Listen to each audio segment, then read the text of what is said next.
uma siphuma bazalwane, akukho mhlawumbe okuningi siyokusho kulaba bantu abalapha ngaphandle. Futhi ayikho mfundisi ukhanyile into especially soyisho. Ngoba uma ukuthi mhlawumbe siyoveza ugagu sizosuke siyone lento. Kanti kubuhlungu kubona into ukuhamba nababishop ngoba nebandla abantu bazokuba ngenje. Kodwa esiyokusho kunye wensizwa kaSikhulu kwivesi lesishiyagalombili, uJesu Kristu uye izolo nanamhla yebo naphakade. Uma uhluleke ukusho njalo owazi ukuthi ithesi usuyifekile. Uma ufunda kulama vesi esiqale ngawo ngale, umzwa ethi uNkulunkulu endulo wakhuluma kakhulu ngabaprofeti.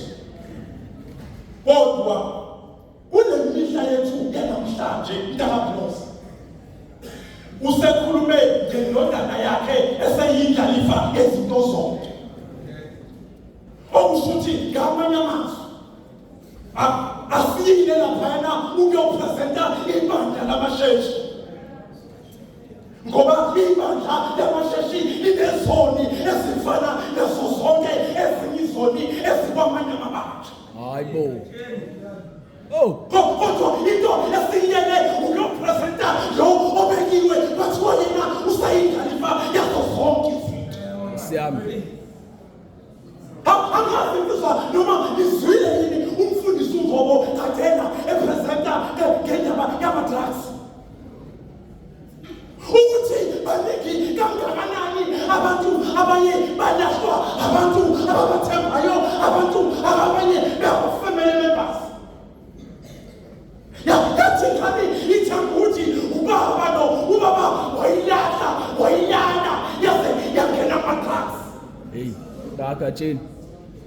Nalendawo yaseScotty uma seyila ewebhesi sisebantu abalahlwe ngandlela yiningi. Abanye balahlwe amamembers abo, abanye balahlwe amabandla abaphuma kuwo bakuzinto akade bengabhalanga. Ukuzoletha sizathu lethi uzoletha kulezo zimo umuntu oyindlalifa. Awukho nje umningi, awukho nje umningi. Sopresenta yini ukuthi Jesu Kristu kuyizona kuye namhlanje yebo naphakade. Hayi, dakatsheni.